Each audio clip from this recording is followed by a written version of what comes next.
Buenas tardes, bienvenidos a la sesión del día de hoy de Diálogos. En esta ocasión nos acompaña el doctor Marco Antonio Pérez González de la FES Iztacala de la UNAM. El doctor Marco Antonio González es doctor en psicología por la Universidad Autónoma de Madrid y en este momento tiene el cargo de coordinador del área de Universidad Abierta y a Distancia de la FES Iztacala. Él es psicólogo social y ha sido autor, coordinador y coautor de más de 21 libros en editoriales de gran prestigio como Miguel Ángel Porrúa, Plácido Valdés, Juan Pablos, UNAM, UAM e Itaca. Bienvenido, doctor, muchas gracias por estar aquí. Muchas gracias, Mónica, por la invitación. Bueno, la pregunta obligada de inicio en esta sesión que se busca finalmente ubicar en las trayectorias de los investigadores, pues aquellos elementos que fueron, digamos, orientándolos precisamente a esta labor, sería, ¿cómo fue que tú te inclinaste por la psicología y entraste a estudiar en la UNAM?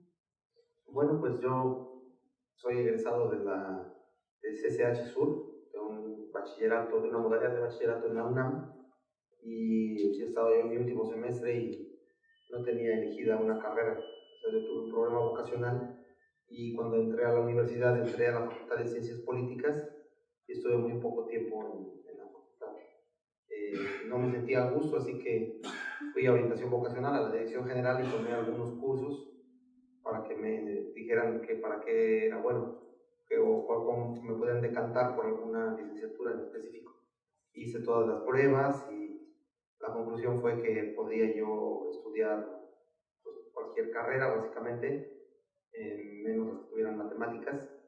Y bueno, dentro de las posibilidades me dieron algunos libros y yo por mi cuenta ese año que dejé de estudiar empecé a leer y a estudiar inglés, y entre los libros que elegí para ver si por ahí podía tener una alternativa profesional fue Eric Fromm, varios libros de Eric Fromm, y por culpa de Eric Fromm hice mi cambio de carrera, hice un examen, me interesó el psicoanálisis, la versión social del psicoanálisis, y fue como hice mi trámite y me cambié de carrera, entonces fue así como entré a estudiar psicología.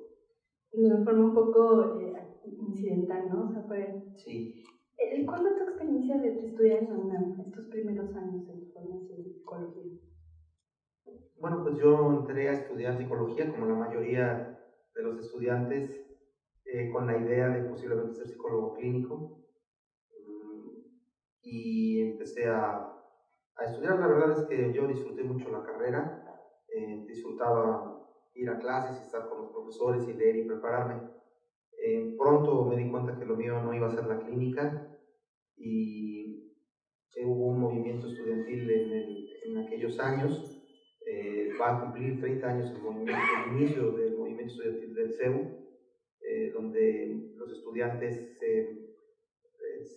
hicieron todo un movimiento para detener las reformas de Carpizo, que básicamente eran las cuotas, incrementar las cuotas en la UNAM, hacer exámenes departamentales, y bueno, en cierto sentido los estudiantes lo que se interpretaba es que iban a privatizar acorde con el modelo económico que prevalecía entonces y que prevalece ahora. Y pues yo participé en ese movimiento, y eso tuvo un impacto en mí porque me interesó la política. No había participado en un movimiento anterior, fue mi primer movimiento político estudiantil en el que participaba, y empecé a documentarme en psicología política, en teorías de psicología social, y me fui dando cuenta que le daban sentido todas las teorías que yo leía, principalmente Moscovici, a mi práctica que en ese momento llevaba yo cotidiana como estudiante y activista. Y entonces así fue como finalmente decidí entrar al área social y tomé algunas materias porque de otras áreas en la UNAM los últimos semestres, en el plan antiguo, uno podía elegir materias optativas de otras áreas, y yo elegí materias filosóficas y tomé también materias de historia. Y bueno, de clínica no tomé ninguna, o sea, yo empecé la carrera pensando que iba a ser psicólogo clínica y al final en las áreas de formación no tomé ninguna materia del área clínica. Ya te fuiste inclinando por lo social. Y en esa, digamos, en ese primer momento que estuviste pues leyendo a estos grandes autores que aún hoy en día sí siguen leyendo, ¿cuál era tu primera idea o impresión de qué era la ciencia? Bueno, pues es que hay todo un debate sobre lo que es la ciencia y los modelos científicos en psicología. Y fue una de las primeras cuestiones que me interesé porque, bueno, en mi época todavía había una influencia muy fuerte del conductismo y bueno, a mí no me gustaba. De hecho, yo en alguna ocasión en una asignatura que teníamos que hacer experimentos con ratones, con ratas blancas, yo me rehusé a hacerlo y le decía yo al profesor que yo no tenía sentido que yo estudiara con animales de esa forma. Y bueno, tuve una discusión con mi maestro y bueno, empecé a estudiar los conceptos, la epistemología de la ciencia y a decantarme por una postura más fenomenológica, hermenéutica, comprensiva, a diferencia de pues, la positivista, cuantitativa, experimental, que dominaba la facultad.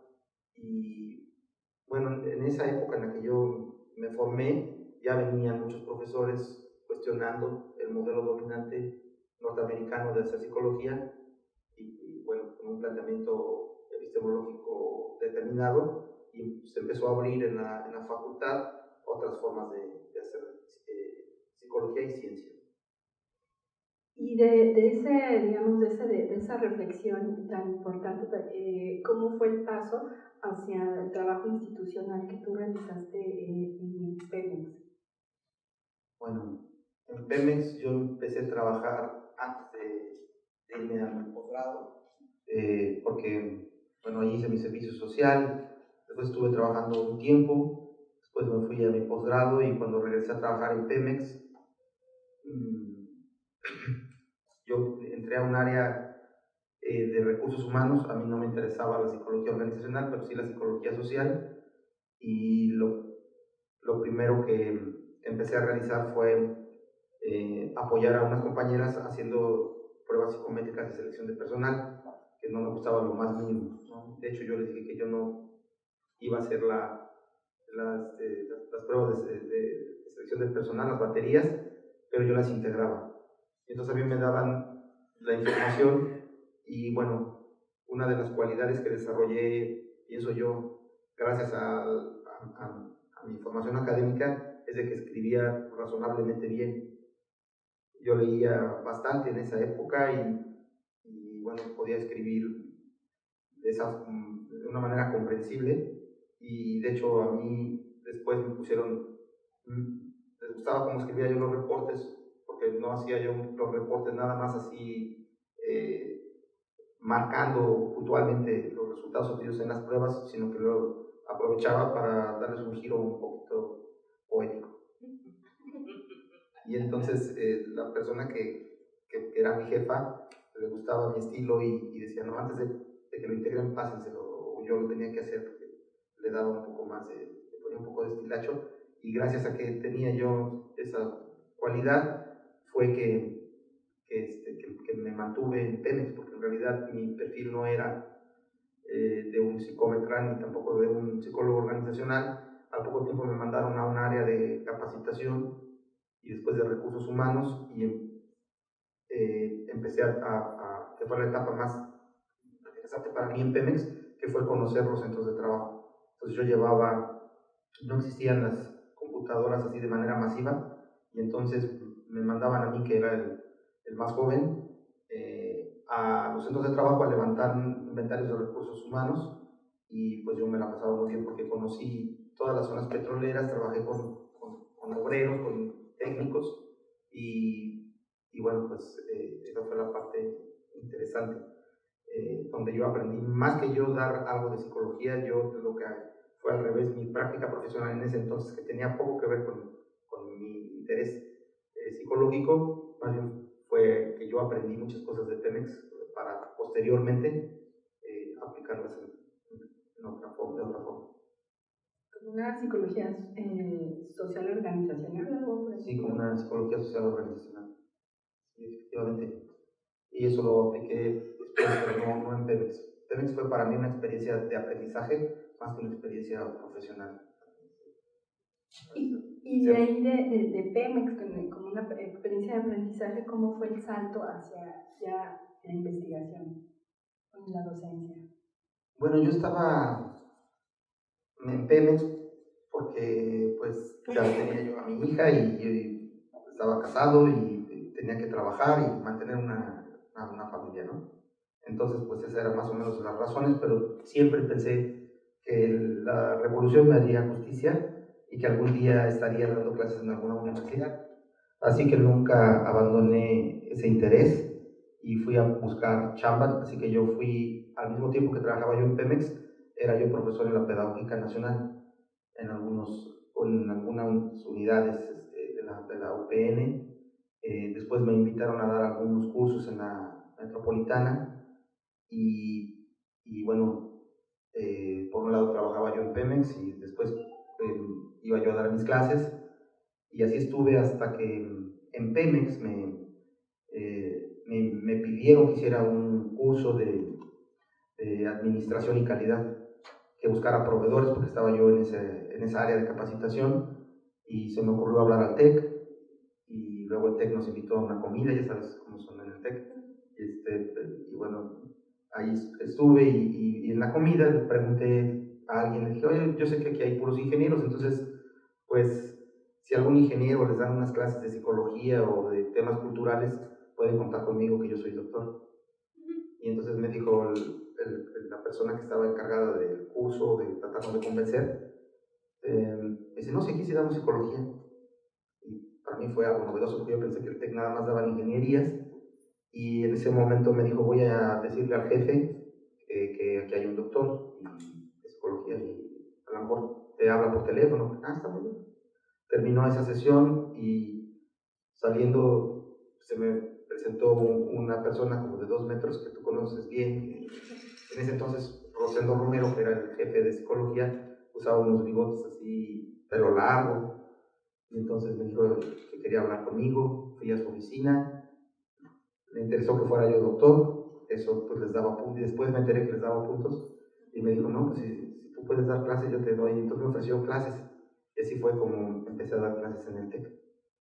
Al poco tiempo, bueno, no al poco tiempo, al año, me dieron las gracias en Pemex y yo les di las gracias también, así que seguí dando mis clases en el TEC y me ofrecieron una plaza de tiempo completo y ahí estuve trabajando 12 años, que fue donde realmente empecé a hacer carrera como académico y como investigador. Bueno, es importante aclarar que Marco, que se ve muy joven, fue mi maestro en la licenciatura, y bueno, me dio mi primer empleo, de hecho, es curioso cómo es la vida, pero me dio mi primer empleo en el CIAXO. Sí, cierto. En el CIAXO, que fue el primer centro de investigación en ciencias sociales que se abrió en el Tecnológico de Monterrey Campus, Estado de México. ¿Qué representó para ti haber sido pionero y abrir un espacio como este en una institución que tenía esta tradición tan tecnocrática y demás? Fue una experiencia interesante porque efectivamente no estaba organizada la investigación en el Tecnológico de Monterrey, bueno, por lo menos en el área de ciencias sociales, porque entre otras cosas no había miembros del Sistema Nacional de Investigadores, no había cuerpos colegiados, los profesores iban a dar sus clases y no se agrupaban para hacer investigación. Yo tuve la fortuna de tener 2 compañeros pues muy competentes en sus áreas de investigación, que es el doctor Bedoya, Francisco Bedoya, que fue asesor del IFE, Instituto Federal Electoral, es sociólogo, y el doctor había estudiado estudios latinoamericanos, filósofo del Congo, lamentablemente fallecido, y con ellos dos empezamos a pensar cómo podíamos agruparnos para poder hacer investigación y recibir apoyo de la administración, porque tanto Cande como yo en ese entonces ya éramos miembros del SNI. Y empezamos a hacer un diseño para crear un centro, y estaba Dejan Mihailovich, que es un gran investigador nacional, que sigue siendo miembro del SNI, y algunos otros compañeros, como Octavio Islas, que es comunicólogo, que ahora está en Ecuador, muy reconocido, que no estaban agrupados en cuerpos colegiados. Entonces nosotros lo que hicimos fue hacer una propuesta para crear un centro y tener líneas de investigación de este centro y canalizar un presupuesto para apoyar la investigación. Y bueno, recibimos apoyo y así fue como se creó el centro, con un financiamiento y con el apoyo de la administración. El primer director del CIAXO fue Cande Musaco. Bueno, ya hablamos pues, de tu inicio en la UNAM, de todo este movimiento del CEU y demás. Y tú, bueno, claramente estás posicionado públicamente en la izquierda, ¿no? Y mi pregunta sería, este posicionamiento político que es de la vida pública más que partidista, me refiero específicamente a eso, ¿de qué manera ha influido, por un lado, en la construcción de tus objetos de estudio y por otro, en la forma en que tú entiendes y consideres la docencia y la ciencia en sí misma? Pero pues, yo considero que efectivamente son parte de lo mismo desde mi punto de vista, porque yo no puedo disasociar la postura política que uno tiene, porque la postura política que uno tiene se alimenta de las necesidades que uno ve, de los intereses personales que uno tiene, de las necesidades, demandas que uno enarbola para cambiar una sociedad, ¿no? Y bueno, yo en esta historia de que fui un activista, al poco tiempo del movimiento del CEU, sale la candidatura de Cuauhtémoc Cárdenas y se crea el movimiento al socialismo, y pues yo me sigo de frente igual. Del movimiento estudiantil me paso al MAS, del MAS me paso al Frente Democrático Nacional, y la vida empieza. Yo tenía 20 años, pocos años, y para mí eso pues me alimentaba mi existencia. Realmente saber que existe un régimen, que existía y existe un régimen autoritario como es el del PRI, y tratar de buscar el cambio a través de una candidatura de oposición, a mí me marcó mi vida. Entonces, después de eso se crea el PRD y yo me hago fundador del PRD, y posteriormente me hago consejero estatal del PRD del Distrito Federal. Y bueno, esa es una carrera política que nunca desvinculé de mi actividad académica. Mis intereses de investigación siempre fueron la política durante ese tiempo, y mi posicionamiento siempre ha sido claro en los lugares donde yo trabajaba, inclusive en Pemex, donde yo manifestaba abiertamente cuál era mi posición. Y pues, no sé si tuve jefes muy condescendientes o que me comprendían o que estaban en mi misma línea, y pues nunca me pasó nada. Inclusive en el TEC de Monterrey, pues yo publiqué libros sobre la izquierda en México y otro libro sobre la guerra sucia contra López Obrador, y nunca tuve ninguna censura, ninguna advertencia de nada. Y bueno, pero para concretar más la pregunta, yo creo que no se puede disasociar un sujeto social que se llama académico, que se dice académico, que se dice investigador, pues el contexto y otras identidades que esa persona tenga, como si es activista político, tiene algún compromiso social, pues eso determina en buena medida, lo quiera o no lo quiera, pues, su actividad académica y de investigación. Y en este sentido, pues, ¿qué relevancia o qué importancia podría tener esta discusión sobre la neutralidad del científico? Yo creo que esa discusión a veces se da de manera ingenua, porque hay algunos académicos que consideran que la ciencia es neutra. Y bueno, pues inclusive decir eso es no ser neutro. O sea, cuando alguien pretende que la ciencia sea neutra es porque algún interés persigue, porque eso es imposible.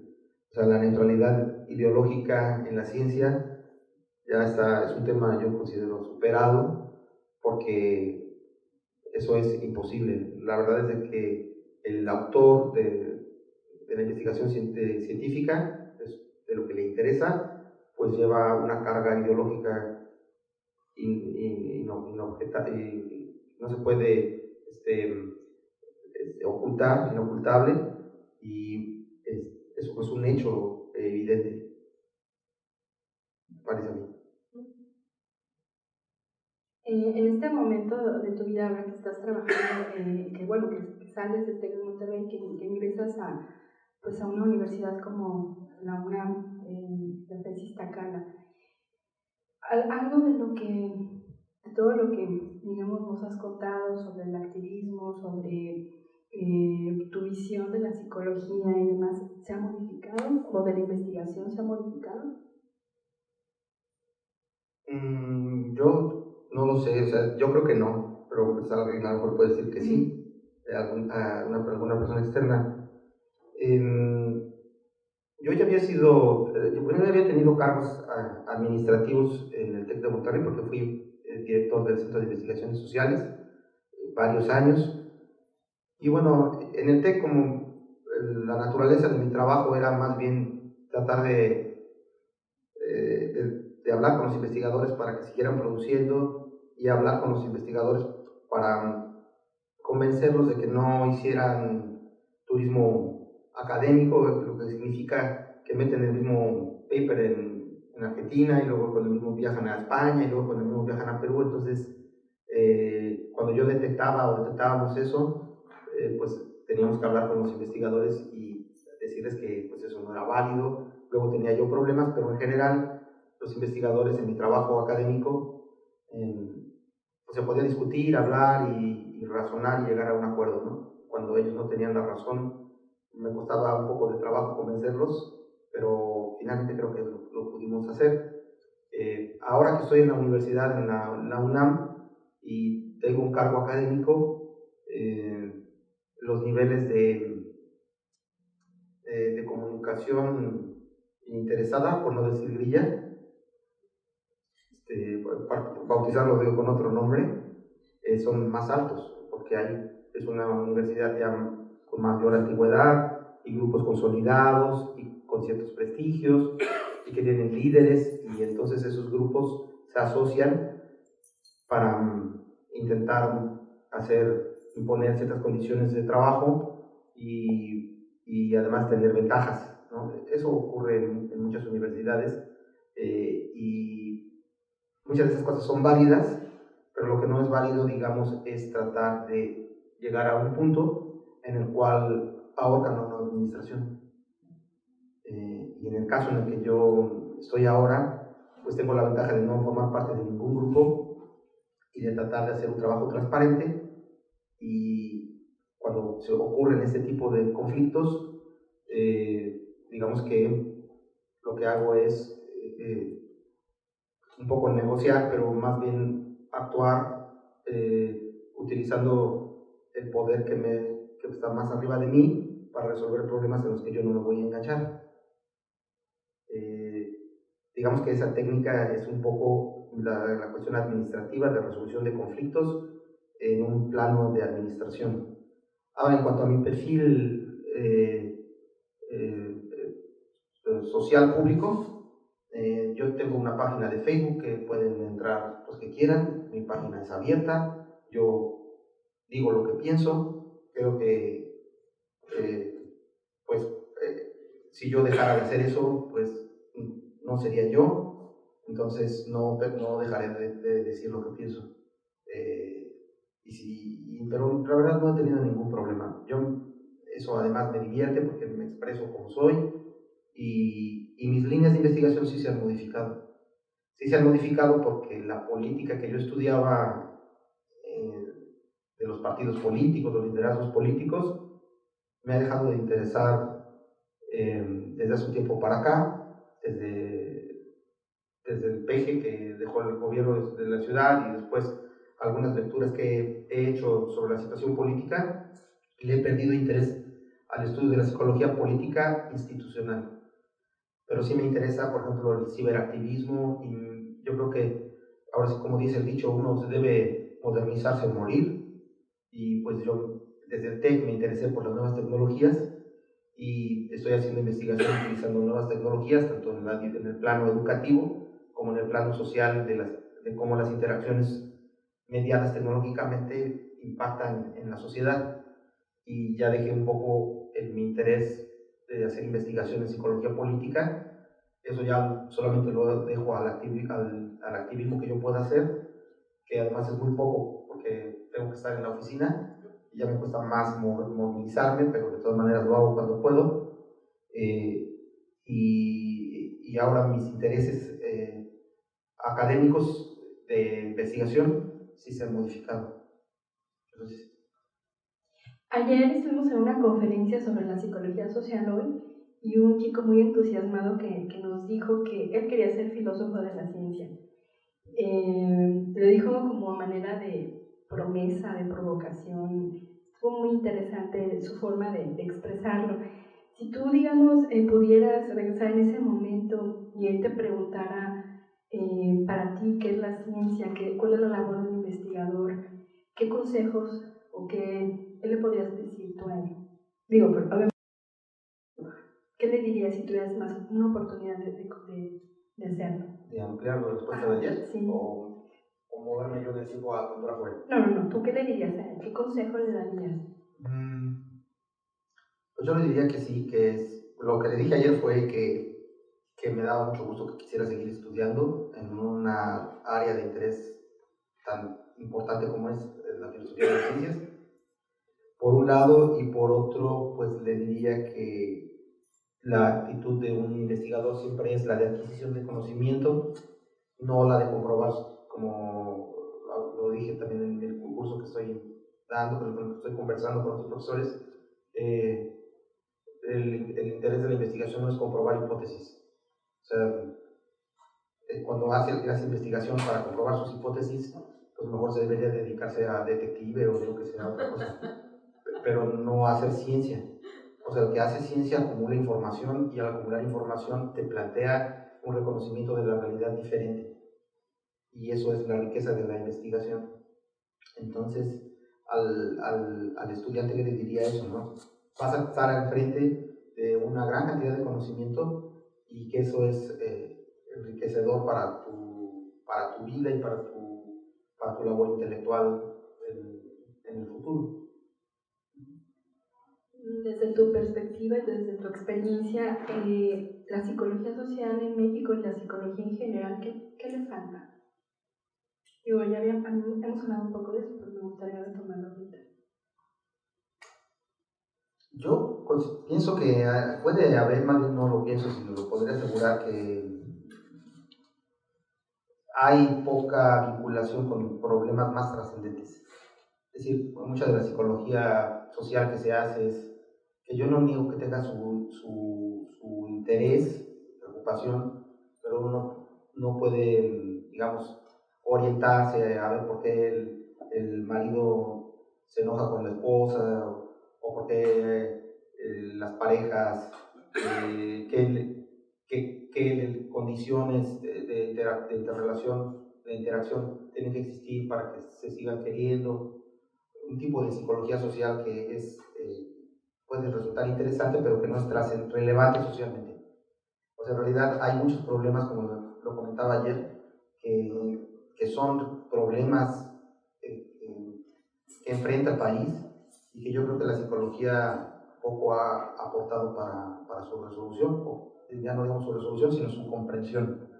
Entonces, por ejemplo, lo de la violencia generalizada, la violencia de género que comentábamos, ¿no? Es un tema muy amplio y preocupante, y la psicología tendría que aportar desde todas las perspectivas soluciones, abordajes para poderlo atender esos temas tan importantes. La migración, que ayer comentábamos, el impacto de las nuevas tecnologías en formas sociales de comportamiento, también creo que son temas que deberían los psicólogos y la psicología abordar, ¿no? Tener una aproximación más práctica de la psicología y menos empírica, creo que también sería adecuado. Pues muy bien, muchas gracias, Marco. Vamos a abrir un espacio para preguntas si es que hay. Muchas gracias. Te agradezco mucho. Aquí está el micrófono. Si alguien quiere, nadie quiere. ¿Nadie quiere? Yo sí quiero preguntarte algo, Marcos. Sí, desde ayer. Sí. ¿Has trabajado, o sea, oí que habías iniciado con Octavio Islas, que es comunicólogo, ¿no? Sí. O sea, ¿qué puntos de encuentro o qué intersecciones has hallado entre la psicología social y las ciencias de la comunicación?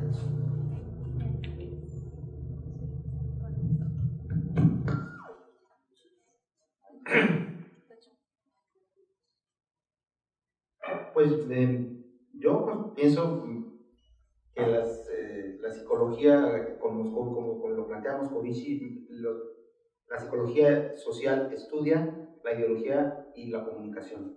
O sea, que sería una disciplina que se aproxima a cómo está funcionando la comunicación en cuanto a compartir y a transmitir sistemas, formas de pensamiento, conceptos, etcétera, en esta línea de la representación social. Digamos que ese sería uno de los planteamientos, ¿no? Yo creo que somos estudiamos objetos similares o inclusive hasta el mismo objeto con algunas, a lo mejor, diferencias provenientes de las propias disciplinas, pero yo lo veo yo por ejemplo en el caso de Octavio, con Octavio, cuando fueron las elecciones del 2012, yo llevé a cabo una investigación en los medios, tratando de encontrar cómo se representaba el resultado electoral. O sea, mi objeto de estudio no era cómo se pintaba a López Obrador o cómo se pintaba a Enrique Peña Nieto y a los otros candidatos, sino más bien cómo se iba construyendo el resultado electoral como concepto, antes, al momento de la elección y posterior a la elección. Y bueno, yo me asesoré con él y compartíamos puntos de vista y pues mi investigación se presentó en la investigación de la UAM y bueno, yo nunca dije que era yo psicólogo social. Y bueno, pasó como una investigación de comunicación, ¿no? Para mí, pues era una investigación de psicología social, pero perfectamente lo podemos hermanar porque son disciplinas muy afines. Y sobre todo ahora la comunicación que se ha salido de los cánones del periodismo, que eran los temas principales, porque antes se llamaba la carrera, ¿no? La carrera de periodismo, y ahora el concepto de comunicación es más amplio y la mayor parte de investigaciones, por lo menos en representaciones sociales, se hace en el área de la comunicación. Sí, por eso preguntaba, porque es como un área de moda, ¿no? Sí. Ahorita las representaciones sociales no solo para comunicación, sino también los sociólogos andan con eso, los antropólogos, historiadores. Exactamente, Desbordó sí. la psicología.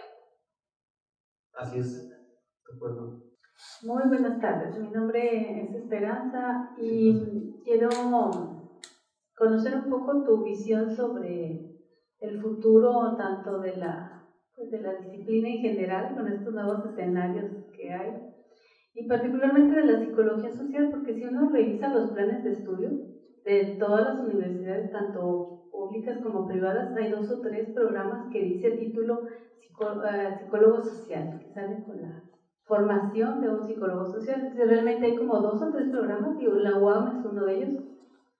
Entonces no estamos formando de manera sistemática psicólogos sociales en los planes de estudio de diferentes universidades. Entonces, en este escenario, donde no hay manera de irlos formando de manera sistemática, ¿cuál sería tu visión sobre pues, esta área tan importante? Porque con tantos problemas sociales que tenemos, no tenemos gente formada en esa área. ¿Y hacia dónde miras tú que va este espacio de la psicología? Pues muchas gracias por tu pregunta. Yo creo que es una pregunta muy importante. Precisamente el año pasado y en lo que va de este año estoy como profesor invitado en la UAM Iztapalapa, que es una de las pocas universidades que imparte como tal la carrera de psicología social. Y bueno, lo que yo encuentro es de que también en la UNAM, y en algunas otras carreras, facultades y universidades, tenemos el problema de que tenemos una disciplina de psicología social que es demasiado teórica. O sea, la psicología social es una disciplina teórica, así se ha considerado, pero en algunos lados pues trascienden lo teórico para poder hacer psicología aplicada o psicología social aplicada. Y hay pocos ejemplos de psicología social aplicada en México. Eso es real. Por ejemplo, en la UDLA se hace algo de psicología aplicada, y en algunas otras universidades públicas del país también tienen algunos proyectos para ir a comunidades y llevar a cabo acciones para la mejora social, con base en contenidos de la psicología social, y creo que ese debe ser un reto. Tenemos muy buenos psicólogos sociales. Ayer comentaba de la línea de Pablo Fernández y la gente de Chrysler y todos los psicólogos que se forman con él, se han formado con él y que tienen una orientación a estudiar la memoria colectiva, o la construcción de objetos en la vida cotidiana, hacer algo de lo que se le denomina psicología ingenua, psicología, no me gusta el término, pero en la UAM lo calificaron de psicología inútil. Hay un libro donde yo escribo que, bueno, el libro se llama Psicologías Inútiles, y ahí escribí algo sobre la psicología de las banquetas, porque a mí me pidieron que hiciera un ensayo con un fundamento psicosocial sobre algún objeto cotidiano. Y como yo venía reflexionando sobre las banquetas, pues me senté y lo escribí. Pedí a algunos, me apoyé en algunos autores, pero digamos que se le llama psicología inútil porque no tiene necesariamente una utilidad práctica, pero sí una utilidad comprensiva. Por ejemplo, se escribe ahí la figura del corazón en la canción popular mexicana, que la escribe Jorge Mendoza, un amigo, un gran psicólogo social, y bueno, lo que trata de transmitir es cómo ha sido utilizada la figura del corazón en canciones desde Los Tigres del Norte hasta Los Ángeles Azules y pasando por Agustín Lara. Y bueno, uno dice, ¿y eso qué es psicología? Y pues es psicología inútil porque no tiene ninguna aplicación. Y hay quienes, digamos, que consideran que la psicología es un ensayo o es historia, y de así lo plantean, ¿no? Sin embargo, yo sí pienso que la psicología debe de ser transformacional en el sentido de Kurt Lewin, de poder aplicar nuestros conceptos para hacer transformaciones sociales, y ese yo creo que es la debilidad mayor de la psicología social, porque no se hacen, digamos, psicologías comunitarias o psicologías de intervención de mayor impacto. Sí se hace mucha investigación empírica y todas las universidades las realizan, pero no las pasan al plano de la acción, del beneficio colectivo, para poder aplicar programas, intervenciones, etc. Eso es lo que pienso. Y además lo que esperan los alumnos también. Hola, mi nombre es Manuel Ortiz y bueno, quiero compartir un par de ideas. Me parece que a veces se le ha pedido y se le ha exigido a esta corriente de Jodel y Moscovici mucho más de lo que ellos aportaron. Sobre todo en España de pronto se convirtió en una moda, no sé si estés de acuerdo, y se fue transmitiendo como si eso fuera de pronto el enfoque o el paradigma que resolviera gran parte de los cuestionamientos. Sin embargo, seguramente tú reconocerás que proviene de la sociología. Durkheim ya hablaba de las representaciones sociales. Yo he visto algunos ejercicios de usar las representaciones sociales para aspectos muy específicos de las representaciones mediáticas y veo eso, digamos en términos muy coloquiales, estiramiento del pensamiento de Jodel para tratar de encajarlo en poder explicar el comportamiento de los medios de comunicación y obviamente sus efectos y su forma de influenciar. Me parece, a mí personalmente me gusta más Habermas, pero son gustos personales. En la teoría de la acción comunicativa me parece que explica mucho mejor o otros autores mucho más contemporáneos en el campo de la comunicación. Pero dado que tú trabajas representaciones sociales, te hago la pregunta. Vamos, entiendo que representaciones sociales puede explicar un conjunto de elementos que tienen que ver con los medios de comunicación social, incluso ellos mismos lo comentan, pero si exagero me corriges, me parece que no explica todo, o casi todo, por lo menos. Sí. En la primera parte de tu pregunta, tu comentario, yo pues, pienso que, digamos que las áreas o las disciplinas, en este caso la psicología social, tienen que hacerse de una identidad y asegurar que hay ciertos autores que le dan esa identidad. Y una de las marcas de la psicología social es Moscovici y su grupo. Entonces, doy la razón en el sentido de que la sociología planteaba, porque es una disciplina más antigua, y bueno, el planteamiento de las representaciones sociales es de los 60 para acá. Moscovici planteaba que esa era una forma de pensamiento psicosocial. Tampoco veo, por ejemplo, en mi caso, en el SNI siempre he aplicado en sociología, no aplico en psicología, porque yo sé que si voy y meto mis documentos a psicología, me hacen pedacitos. Entonces, porque ven mis trabajos y van a decir, y que se meta a ciencias políticas o algo, no es psicólogo. Entonces, yo he aplicado a sociología, porque entre los sociólogos y los psicólogos sociales nos entendemos. Y además porque los sociólogos, muchos sociólogos consideran que la psicología social no es una psicología, sino más bien es una microsociología más cognitiva, etc. Finalmente no es psicología, y bueno, yo en cierto sentido estaría de acuerdo con ese planteamiento.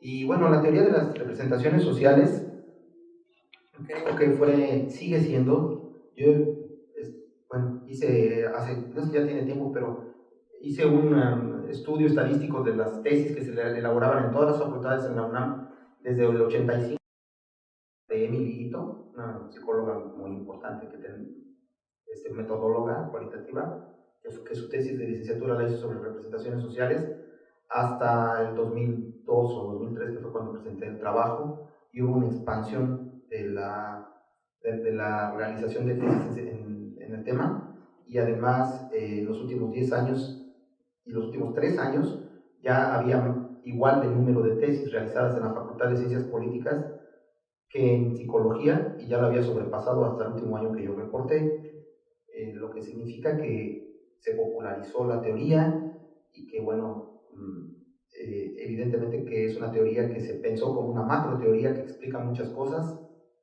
y algunos piensan que explica todo, como acabo de mencionar, o sea, sirve para todo.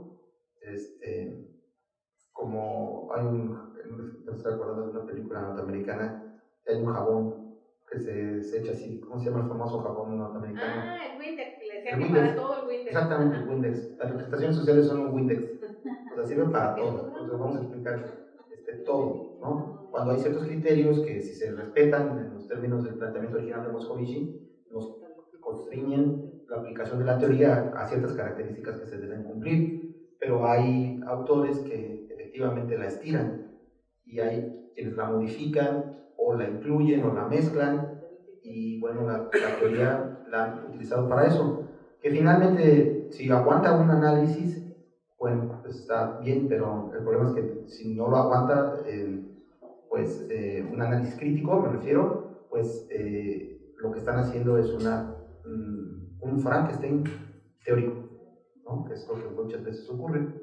Sí, estoy de acuerdo con lo que comentas. Y es una forma, finalmente, si no de forma por lo menos distorsiona en buena medida. Y no es que sea un purista o un ortodoxo, simplemente, bueno, estás transformando, cosa que es válido en términos científicos, pero si estás forzando ciertas propiedades de la teoría, finalmente estás distorsionando, a mi juicio, lo que se planteó como original de Jodelet y Moscovici. Gracias. Estoy de acuerdo contigo. Yo tengo otra pregunta. ¿Hay nadie más? Acaparando el micrófono.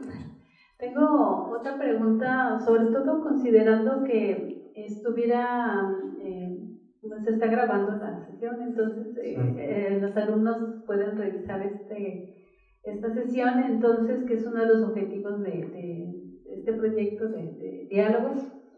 Y mi pregunta va encaminada a los estudiantes de psicología que estuvieran interesados en formarse en esta área. ¿Qué les sugerirías hacer? ¿Qué programas recomendarías que tú conozcas para irse formando en el área de psicología social? ¿Qué deberá hacer un estudiante de licenciatura para formarse en esta área? ¿Qué sugerencias darías? Bueno, las sugerencias que yo daría irían a muchos niveles. Primero es de que leyeran lo que ocurre en el país y en el mundo. Pues eso es una recomendación general a cualquier estudiante, pero particularmente a los estudiantes de un área como la psicología social, que leyeran a los clásicos de la psicología y de la psicología social, tanto de corrientes norteamericanas como corrientes críticas, y bueno, esas guías de lectura. Y además, yo sí pienso que la psicología social puede florecer de una manera más profunda en aquellos estudiantes que tienen una preocupación social más amplia. O sea, muchos de los profesores, investigadores que hay ahora en psicología social, la mayoría de ellos tuvieron causas en las que estuvieron comprometidos, llámese ambientalistas, llámese feministas, de militancia de algún tipo, de cambios culturales, y que esos perfiles pues es más común que puedan pasar de la licenciatura, hacer una tesis en el tema que les interesa y después buscar opciones para hacer sus posgrados, porque están comprometidos, su vida cotidiana está vinculada con lo que realizan. Y bueno, después sería buscar programas para estudiar sus posgrados. Y bueno, hay muchos programas que todos tienen sus alcances y tienen sus deficiencias, tienen un personaje, quieren hacer algo con algún investigador en específico, y bueno, tienen que analizar los programas y eventualmente pues estudiar allí si es que les convence, ¿no? Tanto en México como en el extranjero.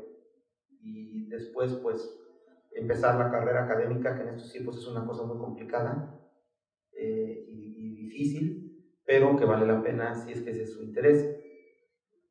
El problema de la psicología social es que no tiene un perfil laboral más allá de la universidad. Esa es una realidad. Nadie publica en el Universal que se solicitan psicólogos sociales. Hay 10 vacantes de psicólogos sociales para hacer dinámicas de grupos y hacer... En realidad eso no existe. El psicólogo social que egresa como psicólogo social o que tiene esa identidad tiene que buscar un espacio en el mercado de trabajo. Y se tiene que hacer pasar por psicólogo general y después decirle al empleador qué es lo que sabe hacer, porque eso pues se ha visto, no existe el perfil.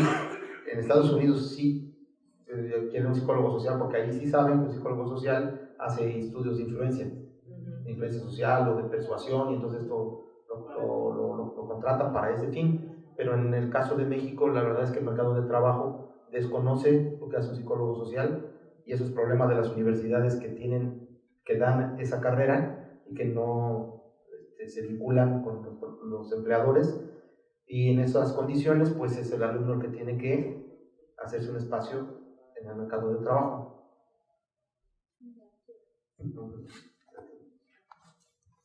¿Alguna otra pregunta? Bueno, pues queremos agradecerte de nueva cuenta. Otra. Oye, una duda, y sobre todo por tu experiencia que tuviste en el TEC y seguramente en otras, sí. Una de las, diría yo, fortalezas de esa facultad es que hay 5 carreras en la facultad. A mi juicio, es una oportunidad que no muchas universidades o facultades lo pueden tener. Sin embargo, de muchos psicólogos he escuchado que eso es algo que no debería existir, que debería existir solamente la facultad de psicología, para poder hacer psicología en una sola línea. Y pongo este tono pomposo y irónico porque entenderás lo que, bueno, desde mi perspectiva, me parece que es una visión estrecha, lo voy a decir con sus palabras, porque me parece que trabajar de manera colegiada e interdisciplinar, multidisciplinar, transdisciplinar, como lo quieras llamar, entre estas 5 disciplinas que estamos en las, es cierto, unas en las humanidades y otras en las ciencias sociales, es un potencial, sin embargo, cuesta mucho trabajo, por los seres humanos que somos complejos. ¿Cuál es tu perspectiva de lo que has visto en las universidades donde has estado, en los grupos donde has trabajado? Decías de Octavio Vivas, que es todo un personaje muy peculiar, sí, lo conozco, somos amigos, pero me parece que aún con todos digamos, los perfiles de cada una de las carreras, eso representa, a mi juicio, esta oportunidad de trabajar en problemas de cualquier naturaleza, ya sea desde las ciencias aplicadas hasta lo que puede ser la empiria, de manera interdisciplinar. ¿Qué opinas tú? ¿Cómo fue tu experiencia, Manu? Sería la pregunta. Bueno, yo pienso que es necesario hacer investigaciones multidisciplinarias, interdisciplinarias, dialogadas con miembros de distintas formaciones, ¿no? Y sobre todo si organizacionalmente en una facultad se puede dar ese diálogo de manera natural como ocurre aquí, que yo considero que es una virtud, pues se debe aprovechar. Hay problemas para la comprensión a veces de las formaciones porque pues el historiador siempre va a pensar que, bueno, tiende a pensar en su disciplina y muy endógenamente no discute, digamos, con otro compañero que es sociólogo, que tiene otras teorías que respaldan sus planteamientos, con un psicólogo que tiene otras, y a veces cuesta trabajo vincular puntos de vista. Pero yo pienso que eso es más bien el resultado de cómo nos han parcializado el conocimiento desde tiempos inmemoriales, desde las creaciones de las universidades, ¿no? Entonces te dicen, tú estudias de aquí para acá, desde estos 10 metros para 10 metros son de tu interés, de estos 10 metros para estos 10 metros son de tu interés, y así, cuando pues el camino pues, son 30 metros, 40 metros, y lo lógico es de que pasemos por ahí todos. Y bueno, eso no ocurre siempre, en la universidad es muy complicado, hay intentos que se organizan para eso y que son más o menos exitosos, pero sí tiene que haber una planeación para poder hacer investigación multidisciplinaria, interdisciplinaria, les llaman de muchas maneras, ¿no? Pero sí, que sé que son diferentes cosas, pero la idea es que colaboremos de diferentes áreas para poder generar productos, proyectos, intervenciones, etc. En el TEC nosotros sí lo pudimos lograr una vez, bueno, en la creación del CIAXO, y después con profesores dentro del CIAXO hicimos estudios sobre ambulantaje, y un historiador y un economista, un sociólogo, y yo participé en ese proyecto para poder hacer investigación sobre el ambulantaje en la Ciudad de México, que fue, la verdad, yo aprendí mucho, y creo que pues esa parcialización es obligada por lo que acabo de mencionar, de una tradición de organización del conocimiento que nosotros heredamos, y después porque abrazamos nuestro espacio de 10 metros y no nos abrimos a diálogo. Y yo creo que así como están organizados ustedes aquí, pues están en las mejores condiciones para llevar a cabo investigaciones más trascendentes, más importantes. Pues no nos queda más que agradecerte, Marco, y a nombre del programa de diálogos entregarte este pequeño reconocimiento por tu participación el día de hoy, 9 de marzo. Pues muchísimas gracias. Gracias a ti.